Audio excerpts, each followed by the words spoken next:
Hello दोस्तों, आप सभी का स्वागत है अपने YouTube channel Shamli study point में। Political science paper 2 unit first का पार्ट सेकंड। हमने यूनिट फर्स्ट के पार्ट फर्स्ट में 80% पढ़े थे, अब हम पढ़ेंगे 81 से। ठीक है, चलो 78 पढ़ लेते हैं एक बार फिर। निम्नलिखित में से कौन सी विधा कौटिल्य द्वारा अपने अर्थशास्त्र में प्रयोग नहीं की गई? तो इसका सही जवाब है सलाह। कौटिल्य के अनुसार धर्मस्थलीय न्यायालयों का स्वरूप था दीवानी। दुर्ग राज्य के प्रति है रक्षात्मक शक्ति, आक्रामक शक्ति, ए और बी दोनों। कौटिल्य द्वारा कितने प्रकार के न्यायालय सुझाए गए हैं? तो ये 2 प्रकार के न्यायालय थे उस टाइम पे। ठीक है, नेक्स्ट।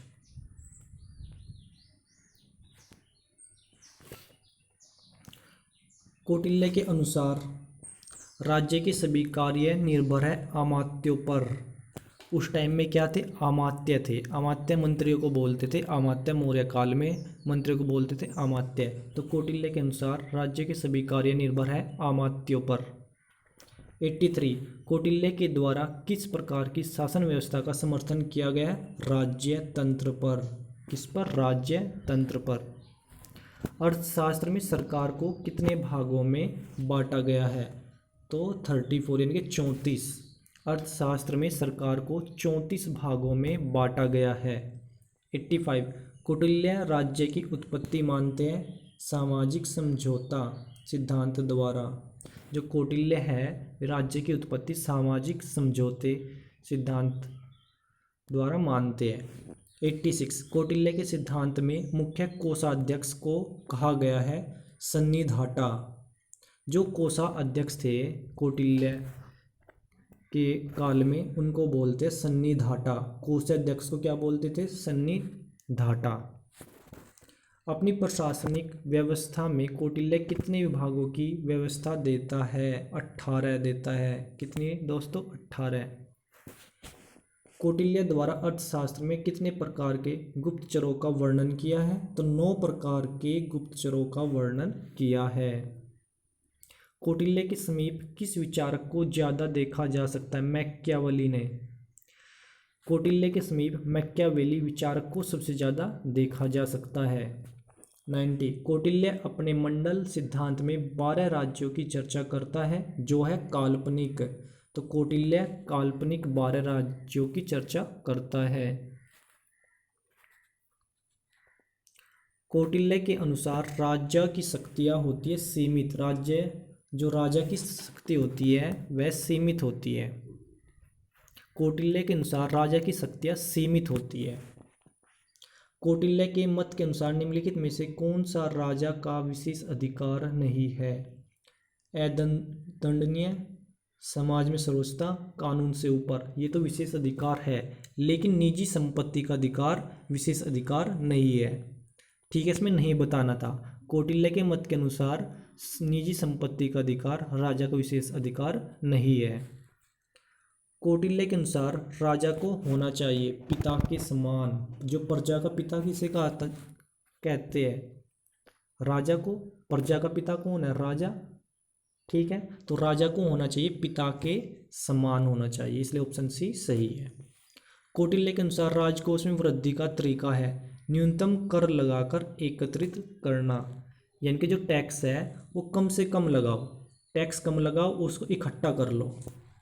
ठीक है, क्योंकि कम टैक्स होगा तो सब देंगे ना। जो छोटा व्यापारी है, बड़े व्यापारी सभी देंगे। तो न्यूनतम कर लगाओ, उसको इकट्ठा कर लो। प्राचीन काल में राजशास्त्रियों में कौटिल्य का स्थान सबसे ऊंचा है क्योंकि शासन कला का ज्ञान भी था। कला का ज्ञान, कूटनीतिक ज्ञान, तो उसे सभी प्रकार के ज्ञान थे कौटिल्य को। इसीलिए इसका तीनों ही ऑप्शन सही है, इसलिए उपयुक्त सभी हो जाएगा।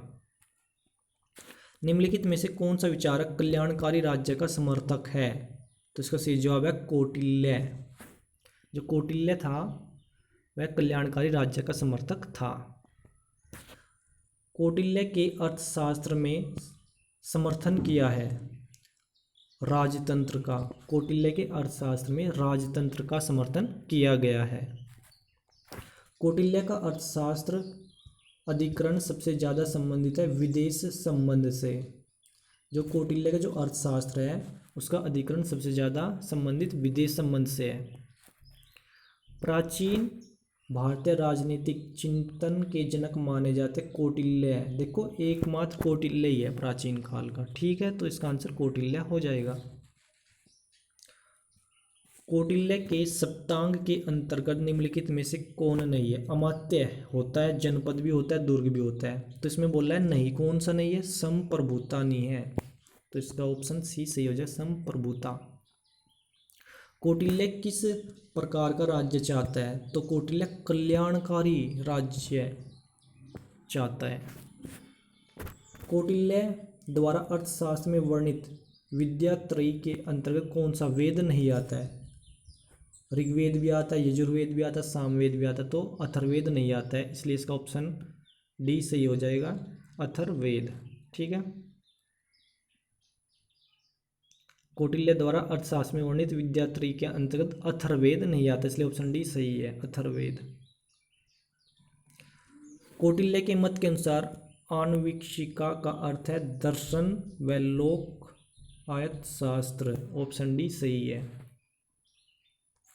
वह पहला भारतीय राजनीतिक विचारक कौन था जिसने धर्म और नैतिकता को पृथक किया है? धर्म और नैतिकता को अलग किया तो था कौटिल्य। कौन था दोस्तों? कौटिल्य। अर्थशास्त्र में द्रोणमुख कितने ग्रामों के समूह को कहते हैं? 400। रिपीट क्वेश्चन हो गया है, 400 ग्रामों के समूह को द्रोणमुख बोलते, 400। कौटिल्य के प्रशासन में समाहर्ता था, समाहर्ता बोलते हैं राजस्व अधिकारी, राजस्व अधिकारी को समाहर्ता बोलते हैं। कौटिल्य के मंडल सिद्धांत का केंद्र राज्य है विजिगीसु। कौटिल्य के मंडल सिद्धांत का केंद्र राज्य है विजिगीसु। कौटिल्य का मंडल सिद्धांत संबंधित है अंतरराज्य संबंध से, अंतरराज्य संबंध से।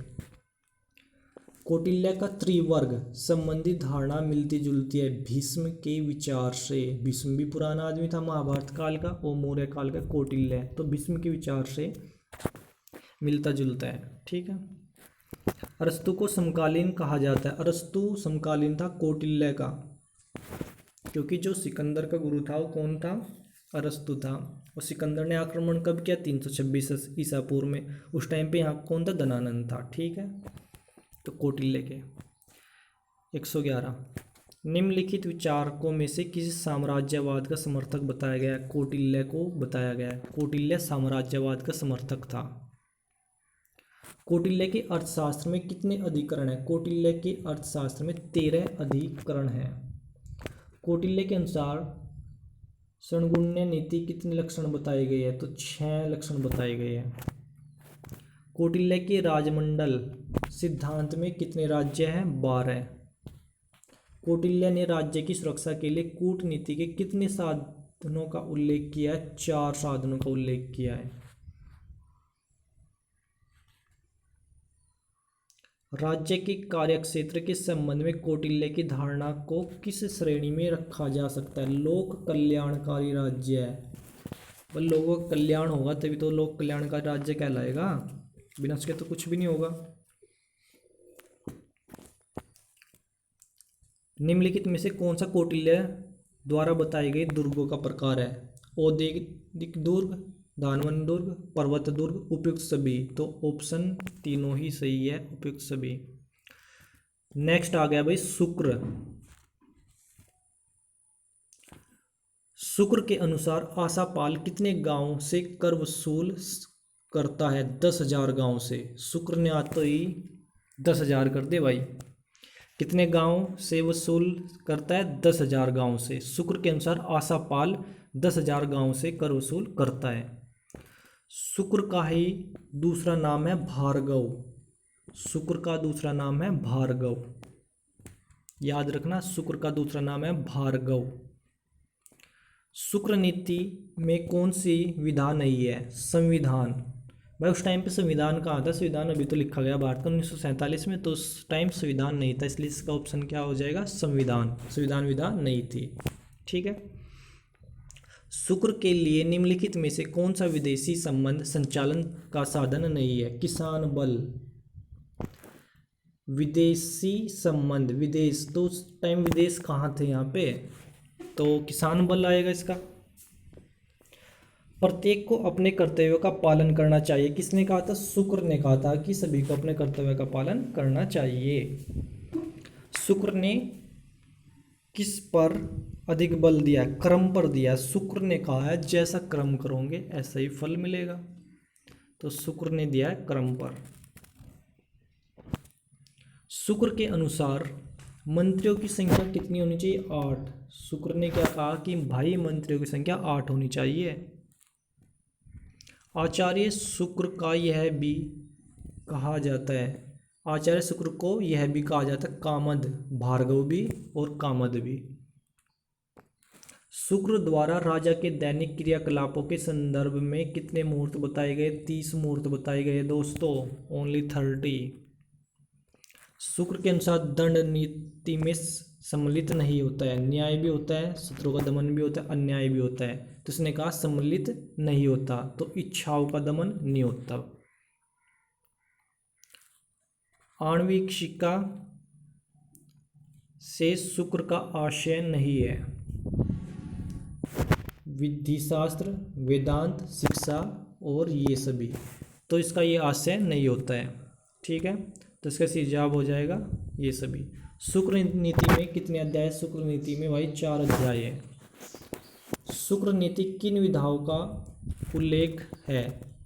आणविक शिक्षा, त्रयी, वार्ता या ये सभी? ये सभी। तो भाई पॉलिटिकल साइंस के पेपर 2 में अगर कहीं पे ये आ भी जाता है ये सभी, तो भाई ऑप्शन 4 ही लगाना है। शुक्र नीति में राज्य को माना है, राज्य को माना गया सावयवी। शुक्र नीति में राज्य को सावयवी माना है। शुक्र नीति के अनुसार राज्य के सप्तांगों में सर्वोपरि है राजा, तो सबसे सर्वोपरि कौन है? भाई राजा ही होगा, नॉर्मल सी बात है, राजा आंसर होगा इसका।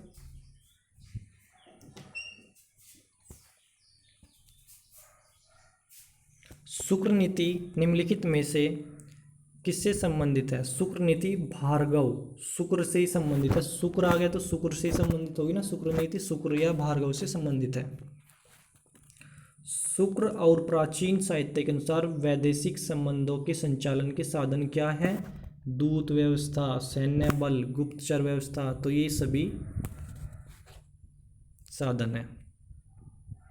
शुक्र के अनुसार त्रयी में किन बातों का समावेशी होता है? धर्म, अधर्म, कामना, कोश, ये सभी। तो देखो भाई ऑल ऑफ द अबव, इस यूनिट में ये सभी अगर ऑप्शन डी में आ जाता है कि ये सभी, तो ये सभी लगाकर आना है। नेक्स्ट प्रश्न भी देख लो। राज्य का महत्वपूर्ण आधार है कोश, बुद्धिमान राजा, सेना, तो ये इसका भी आंसर ये सभी है। ठीक है। प्राचीन भारत में षणगुण्य नीति, विदेश नीति में यान का तात्पर्य, यान का मतलब होता आक्रमण, यान बोलते थे आक्रमण को। भारतीय चिंतन में जीवन के कितने पुरुषार्थ बताए गए? 4 पुरुषार्थ बताए गए हैं। राजा, उसके कर्तव्य एवं महत्वपूर्ण का वर्णन शुक्र नीति के किस अध्याय में किया गया है? तो अध्याय 1 और 2 में किया गया। शुक्र नीति में कितने श्लोक है? 2000 श्लोक है। शुक्र नीति में केवल 2000 ही श्लोक है। अब क्या चला है? 2020। ठीक है, तो 2000 श्लोक है। नीति सार के रचयिता कौन है? नीति सार के रचयिता शुक्र है, इसको याद रखना, नीति सार के रचयिता शुक्र है। वर्ण व्यवस्था और आश्रम व्यवस्था संबंधित है, भारतीय समाज की व्यवस्था से है। भारत की बात चल रही है, पॉलिटिकल है, भारत में हम रह रहे हैं, तो भारतीय समाज की व्यवस्था से संबंधित है।